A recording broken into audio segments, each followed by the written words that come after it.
வெளிநாட்டிற்கு செல்லும் பொழுது, அந்த நாட்டின் சட்டதிட்டங்களை ஏற்றுக்கொண்டு அதை பின்பற்றினால்தான் அந்த நாட்டிற்குள் சேர்த்துக் கொள்வார்கள். பரலோக ராஜ்யமும் நமது ஆண்டவராகிய இயேசு கிறிஸ்துவின் ராஜ்யமாய் இருக்கிறது. நம்முடைய பிதாவாகிய தேவனே அங்கு ராஜாவாய் இருக்கிறார். சர்வத்திற்கும் அதிபதி அவரே.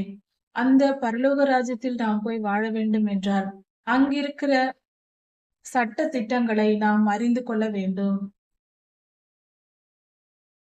நம்முடைய பிதாவாகிய தேவனுடைய அன்பும் ஆண்டவராகிய இயேசு கிறிஸ்துவின் கிருபையும் சமாதானமும் உங்கள் அனைவரோடும் கூட என்றென்றைக்கும் இருப்பதாக. தலைப்பு: நான் உன்னை விட்டு விலகுவதும் இல்லை, உன்னை கைவிடுவதும் இல்லை. 2 நாளாகமும் 33ஆம் அதிகாரம். சர்வ உலகத்திற்கும் இந்த பூமி முழுமைக்கும் அண்ட சராசரங்களுக்கும் அதிபதியாகிய நம்முடைய பிதாவாகிய தேவன் நம்மை கவனித்துக் கொண்டிருக்கிறார். அவர் மிகவும் நல்லவர். அவருடைய ராஜ்யத்தில் மனிதர்களை சேர்த்துக் கொள்ளும்படியாக அவர் விரும்புகிறார். அதற்கான ஒரு நாற்றாங்கால் போல இந்த பூமி இருக்கிறது. இந்த பூமியில் பிறந்து நம்மளுடைய துர்க்குணங்கள் எல்லாம் நீங்கப்பட்டு நாம் பரிசுத்தமாய் மாறி நாம் முழுமை அடையும் போது கர்த்தர் பரலோக ராஜ்யத்திற்குள் நம்மை சேர்த்துக் கொள்வார். கர்த்தரோடு இணைந்து வாழ இந்த பூமியிலேயே கற்றுக்கொள்ள வேண்டும். அப்படி கற்றுக்கொண்டு நாம் கர்த்தருடைய ராஜ்யத்திற்குள் போய் சேர ஆயத்தமாக வேண்டும். வெளிநாட்டிற்கு செல்லும் பொழுது அந்த நாட்டின் சட்டதிட்டங்களை ஏற்றுக்கொண்டு மனதார அதை பின்பற்றினால்தான் அந்த நாட்டிற்குள் சேர்த்துக் கொள்வார்கள். பரலோக ராஜ்யமும் நமது ஆண்டவராகிய இயேசு கிறிஸ்துவின் ராஜ்யமாய் இருக்கிறது. நம்முடைய பிதாவாகிய தேவனே அங்கு ராஜாவாய் இருக்கிறார். சர்வத்திற்கும் அதிபதி அவரே. அந்த பரலோக ராஜ்யத்தில் நாம் போய் வாழ வேண்டும் என்றால் அங்கிருக்கிற சட்ட திட்டங்களை நாம் அறிந்து கொள்ள வேண்டும். அதுதான் இன்று நமக்கு நாம் கற்றுக்கொள்ள வேண்டிய சட்ட திட்டங்களை வேதாகமமாக நம் கைகளில் கொடுக்கப்பட்டிருக்கிறது. அதை கற்று அதன்படி வாழ நாம் பழகி கொள்ளும் பொழுது கர்த்தருடைய ராஜ்யத்திற்குள் சேருவதற்கு நாம் தகுதி பெற்றவர்களாகிறோம். அதற்கு நாம் ஆயத்தமாக வேண்டும் என்பதே கர்த்தருடைய சித்தமாய் இருக்கிறது. இஸ்ரவேலரின் ராஜாக்களின் புஸ்தகங்களை நாம் வாசிக்கும் போது கர்த்தர் அந்த ராஜாக்களை எப்படி வழி நடத்தினார், ராஜாக்களின் வம்சங்களை குறித்து அவர்கள் நடந்து கொண்ட விதங்களை குறித்து கொடுக்கப்பட்டிருக்கிற இந்த வேத பகுதிகளை வாசிக்கும் போது நம்முடைய வாழ்க்கையில் நாம் எப்படி வாழ்ந்தால் நன்மையை கர்த்தரிடத்தில் பெற்றுக்கொள்ளலாம் என்றும், கர்த்தருடைய கோபாக்கினைக்கு செல்லும் வழி, கர்த்தருடைய தண்டனையை பெறுவதற்கான நியாய தீர்ப்பை பெறுவதற்கான வழி என்னதென்றும் நாம் தெளிவாக தெரிந்து கொள்ள முடிகிறது. யூதாவின் ராஜாவாகிய எசேக்கியா கர்த்தருக்கு பிரியமாய் நடந்து அவர் வாழ்க்கையில் என்னென்ன காரியங்களை செய்தார் என்று கவனித்தோம். அவருடைய முடிவு காலத்தில் அவர் ஒரு சிறு தவறு செய்தார். அது நிமித்தம் அவருக்கு ஒரு துன்பம் நேரிட்டது. இதையும் பார்க்கிறோம். அவருடைய காலத்திற்கு பின்பு அவரது குமாரனான மனாசே ராஜாவாகிறார். அவருடைய வாழ்க்கையை குறித்தும் அவர் என்ன காரியங்களை எல்லாம் செய்தார், அதனால் கர்த்தரிடத்தில் எப்படிப்பட்ட நியாய தீர்ப்பையும் எப்படிப்பட்ட நன்மைகளையும் அவர் பெற்றுக் கொண்டார் என்பதை குறித்து இந்த வேத பகுதியில் பார்க்கலாம். இந்த மனாச ராஜாவின் சிறப்புத்தன்மை என்னவென்றால், பல ராஜாக்கள் துன்மார்க்கமாய் வாழ்ந்து மறித்திருக்கிறார்கள். யூதாவின் ராஜாக்கள், பல ராஜாக்கள் நீதியின்படி வாழ்ந்து கர்த்தருடைய ராஜ்யத்தில் சேர தகுதியாய் வருகிற அந்த நிலையில் உயர்ந்த நிலைக்கு அவர்கள் செல்லும் பொழுது அதன் பின்பாக அவர்கள் தங்கள் வாழ்க்கையின் இறுதி பகுதியில் பாவம் செய்து அதிநிமித்தம் துன்பத்தை அனுபவிக்கிறவர்களாக, கர்த்தரை விட்டு பின்வாங்கினவர்களாக நிறைய மக்கள் இருந்திருக்கிறார்கள். இந்த மனாசே ராஜா சற்று வித்தியாசமானவர். அவர் ஆரம்ப காலத்தில் கர்த்தருக்கு விரோதமாய் செயல்பட்டு மகா பாவங்களை, உச்சக்கட்ட பாவங்களை செய்து பின்பு மனம் திரும்பின ராஜாவாய் இருக்கிறார். கர்த்தருக்கு கீழ்ப்படிந்தவராய் இருக்கிறார். அவருடைய சரித்திரத்தை குறித்து சற்று தியானிப்போம். மனாசே 12 வயதாய் இருக்கும் பொழுது ராஜாவானார். அதன் பின்பு 55 வருடங்கள் யூதாவை ராஜாவாய் அரசாண்டார். இப்படி மனாசே ராஜாவான பின்பு அவர் தம்முடைய பிதாவாகிய எசேக்கியாவின் வழிகளில் நடக்காமல், தாவீது ராஜாவின் வழிகளை தெரிந்து கொள்ளாமல் கர்த்தருக்கு விரோதமாக பாவம் செய்தார். விக்கிரகங்களையும் விக்கிரக தோப்புகளையும் அநேகமான எருசலேமிலும் யூதாவிலும் பயங்கரமான அதிகமாய் பாவம் செய்யக்கூடிய விக்கிரக ஆராதனையை தான் செய்ததும் அல்லாமல் தம் ஜனங்களையும் அந்த வழிகளில் நடத்தினார். பொல்லாப்பின் வழியில் தன் ஜனங்களையும் நடத்தினார். இப்படி யூதா தேசத்தில் நடந்தது. இப்படி இருக்க அவருடைய அக்கிரமங்களின் எல்லை மிகவும் பெரியதா இருந்தது. அவருடைய வழி நடத்துதல் மிகவும் மோசமானதா இருந்தது. கர்த்தருக்கு விரோதமான செயல்களில் மனாசே ராஜா அவர் செயல்பட்டார். அதற்கான காரியங்களை குறித்து சற்று கவனிக்கலாம். அவர் செய்த பாவங்கள், அதாவது எருசலேமில் பல இடங்களில் பலிபீடங்களை கட்டியது. யூதாவிலும் பலிபீடங்கள் கட்டப்பட்டது. அதில் விக்கிரகங்களையும் விக்கிரக தோப்புகளையும் உண்டாக்கி அவைகளில் வானத்தின் சேனைகளுக்கெல்லாம், வானத்தில் இருக்கிற பொல்லாத ஆவிகளுக்கும் பொல்லாத தேவர்களின் ஆவிகளுக்கும் விக்கிரக ஆராதனை செய்து பலவிதமான பாவத்தை தானும் செய்து தம் ஜனங்களையும் செய்ய வைத்த ராஜாவாய் மனாசே இருந்தார். இப்படிப்பட்ட சூழ்நிலையில், மோசமான சூழ்நிலையில் இருந்த பொழுது அவர் இன்னும் கொஞ்சம் அக்கிரமம் மிகுதியாகி அவர் ஜோசியம் பார்ப்பது, குறி கேட்பது, நிமித்தம் பார்ப்பது, நாள் பார்ப்பது போன்ற கர்த்தருக்கு அருவருப்பான காரியங்களை செய்தார். அது மட்டுமல்லாமல் இது இன்னும் கொஞ்சம் கொடிய பாவமாக அவர் பாவத்தின் உச்ச நிலைக்கே போக தொடங்கிவிட்டார்.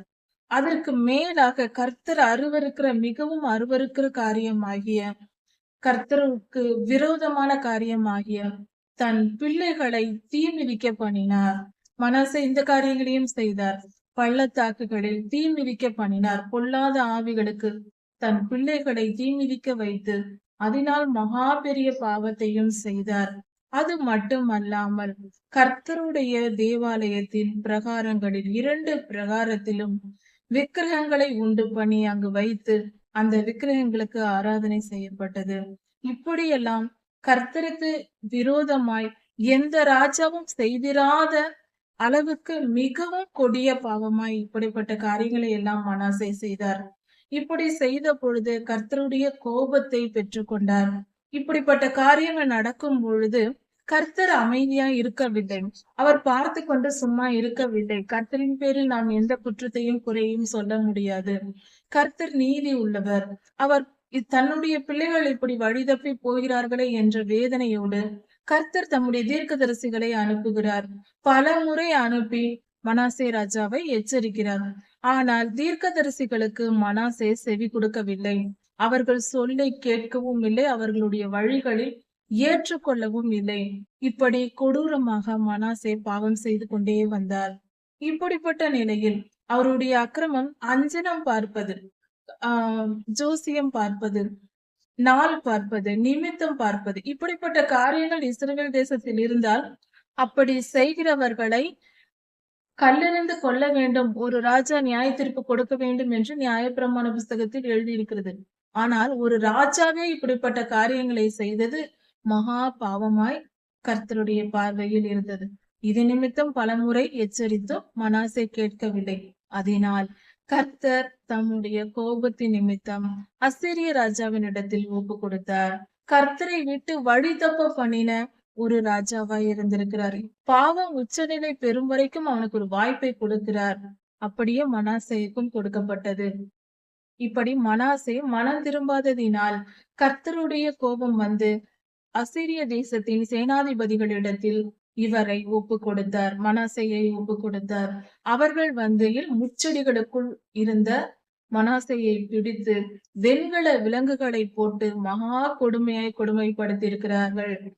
ஏன் இப்படி நடந்தது? கர்த்தரை கோபமூட்டினதினால் கர்த்தரே இதை அனுமதித்தார்.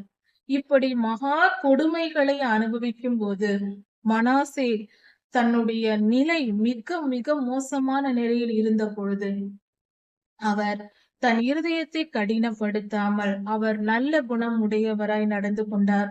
நல்லபடியாக இருந்தபோது அவர் பாவம் செய்திருந்தாலும் துன்பத்திலும் துயரத்திலும் அவர் மாட்டிக்கொள்ளும் பொழுது, மகா கொடிய வேதனைகளை அனுபவிக்கும் போது மனம் திரும்புகிற நல்ல மனம் அவருக்குள் இருந்தது. மனம் திரும்புதல் கர்த்தருக்கு பிரியமான காரியமாய் இருக்கிறது. எப்படிப்பட்ட பாவியையும் மனம் திரும்புவதையே கர்த்தர் விரும்புகிறார். அதே போல மனாசே மனம் திரும்பி தன்னை தாழ்த்தினார். கர்த்தாவே நான் ஒன்றும் இல்லை, என்னை மன்னியும், என்னை மன்னியும் என்று கெஞ்சினார் என்று வேதம் சொல்லுகிறது. கர்த்தர் மனாசேயின் கெஞ்சுதலுக்கு செவி கொடுத்தார் என்று சொல்லப்பட்டிருக்கிறது. அந்த அளவுக்கு மனாசே கெஞ்சி இருக்கிறார். என்னை காப்பாற்றும், நான் செய்தது பாவம், என்னுடைய குற்றங்களை மன்னியும் என்று மனாசே மகா வேதனையோடு தன்னை தாழ்த்தி, மிகவும் தாழ்த்தி கர்த்தரை நோக்கி கூப்பிட்டு கொண்டே இருந்திருக்கிறார். அவருடைய கெஞ்சுதலை கேட்டு கர்த்தர் மனாசேயை மன்னித்து மீண்டுமாக ராஜாவாக்கினார். அந்த நிலையை அப்படியே மாற்றி போட்டார். மனாசேயின் சூழ்நிலை மாறியது. மனாசே விடுதலையாக்கப்பட்டு மீண்டும் யூதாவின் ராஜாவாக சிம்மாசனத்தில் உட்கார வைக்கப்பட்டார். இப்படி மனாசே தன்னை தாழ்த்தினதை கர்த்தர் விரும்பினார், மனம் இறங்கினார். அவருக்கு மீண்டும் ராஜ்யபாரத்தை கொடுத்து நன்றாக உட்கார வைத்து அழகு பார்த்தார். கர்த்தரே நமக்கு எல்லா ஆசீர்வாதங்களையும் கொடுக்கிறார் என்பதையும், அவருக்கு கோபமூட்டக் கூடாது என்ற பாடத்தையும் மனாசே நன்றாக கற்றுக்கொண்டார். அதே நிமித்தம் அவர் மனம் திரும்பி தான் செய்த அருவருப்பான காரியங்கள் எல்லாவற்றையும் யூதா தேசத்திலும் எருசலேமிலும் நீக்கி போட்டார். தேசம் எங்கும் எருசலேமிலும் இருந்த விக்கிரக தோப்புகள், விக்கிரக சிலைகள், பலிபீடங்கள், பொல்லாத வானத்தின் சேனைகளுக்கு ஏற்படுத்தப்பட்ட பலிபீடங்கள் எல்லாவற்றையும் அகற்றி போட்டு தேசத்தை சுத்திகரித்து எருசலேமையும் சுத்திகரித்து அவர் தேவாலயத்தின் பிரகாரத்தையும் சுத்திகரித்து அங்கிருந்த சிலைகளை, இவரே ஏற்படுத்தி வைத்த பலிபீடங்களையும் சிலைகளையும் விக்கிரகங்களையும் எல்லாவற்றையும் நொறுக்கி போட்டு மனாசே தானே செய்து வைத்த எல்லாவற்றையும் தானே அகற்றி போட்டு சுத்திகரித்தார். சுத்திகரித்து கர்த்தருக்கு பலிபீடத்தை கட்டி அந்த பலிபீடத்தை செப்பனிட்டு, கர்த்தருடைய பலிபீடம் சாலமோன் ராஜா கட்டியது. அந்த பலிபீடத்தை மீண்டுமாக அதை பழுது பார்த்து மீண்டும் கர்த்தருக்கு சர்வாங்க தகன பலிகளையும் கர்த்தருக்கு செலுத்த தொடங்கினார்.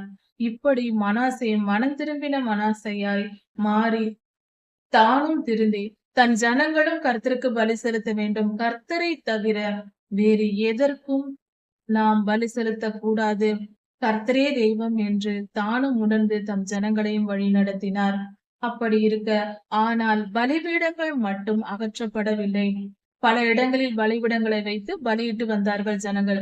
ஆனால் அவர்கள் அந்நிய தேவர்களுக்கல்ல, கர்த்தருக்கே பலி செலுத்தி வந்தார்கள். அது கர்த்தருக்கு பிரியமில்லைதான். ஏனென்றால் இஸ்ரவேலில் எருசலேமில் தான் பலி செலுத்தப்பட வேண்டும் என்றாலும் பல இடங்களில் பலி செலுத்தப்பட்டது. ஆனால் அது கர்த்தருக்கு தான் செலுத்தினார்கள், வானசேனைக்கு அல்ல. மனாசே மனம் திரும்பி கர்த்தருக்கு பிரியமாய் வாழ்ந்தார். மனாசே தன்னுடைய வாழ்நாள் முடிந்து அவர் மரணம் அடைந்தார். அவரை ராஜாக்களின் கல்லறைகளில் வைக்காமல் அவருடைய வீட்டிலேயே அடக்கம் பண்ணினார்கள். மனாசேயுக்கு பின்பாக அவரது குமாரனான ஆமோன் ராஜாவானார். அவருக்கு ராஜாவாகும் போது வயது 22. அவர் 2 வருடம் தேசத்தை அரசாண்டு மரித்து விட்டார். ஆமோன் கர்த்தருக்கு பிரியமான வழிகளில் நடக்காமல் ஆரம்ப காலத்தில் மனாசே எப்படி வாழ்ந்தாரோ, கர்த்தருக்கு விரோதமாய் செயல்பட்டாரோ, அதை போல ஆமோன் செயல்பட்டார். ஆமோன் ராஜா கர்த்தருக்கு பிரியமாய் நடக்கவும் இல்லை, கடைசியில் மனம் திரும்பவும் இல்லை. 2 வருடம்தான் ராஜ்யபாரத்தை நடத்தினார். அரண்மனையில் இருந்த ஊழியக்காரர்களே ஆமோனை கொன்று போட்டார்கள்.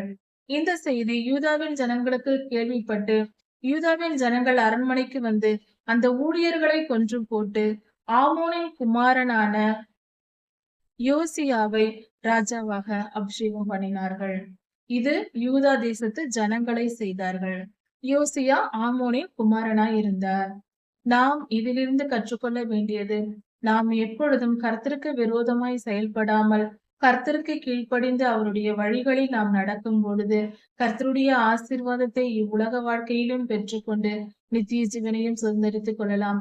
கர்த்தருக்கு விரோதமாய் செயல்பட்டால் நாம் நித்தியத்திற்கும் போக முடியாது, இவ்வுலக வாழ்க்கையிலேயும் சமாதானமாய் வாழ முடியாது. நம்முடைய போராட்டங்கள் இவ்வுலகத்திலேயே நரகத்தின் வாசனையை நமக்கு காட்டிவிடும். கர்த்தருக்கு கீழ்ப்படிதலே நமக்கு பரலோக வாசனையோடு வாழ்வதற்கு பலனுள்ளதாய் இருக்கும். ஆண்டவராகிய இயேசு கிறிஸ்துவை தவிர வேறு வழி இல்லை. அவர் சொல்லியிருக்கிறார், நான் உன்னை விட்டு விலகுவதும் இல்லை, உன்னை கைவிடுவதும் இல்லை என்று. நாம் அவரை பற்றி கொண்டால் அவர் நம்மை விட்டு விலக மாட்டார். நம்மை பாதுகாத்து நம் வாழ்க்கை பாதையில் வெற்றியை தந்து நித்திய ஜீவனையும் தருவார். நித்தியமாக நாம் அவரோடு வாழலாம். கர்த்தர் உங்களை ஆசீர்வதிப்பாராக. இதன் தொடர்ச்சியை அடுத்த செய்தியில் பார்க்கலாம். மாரநாதா.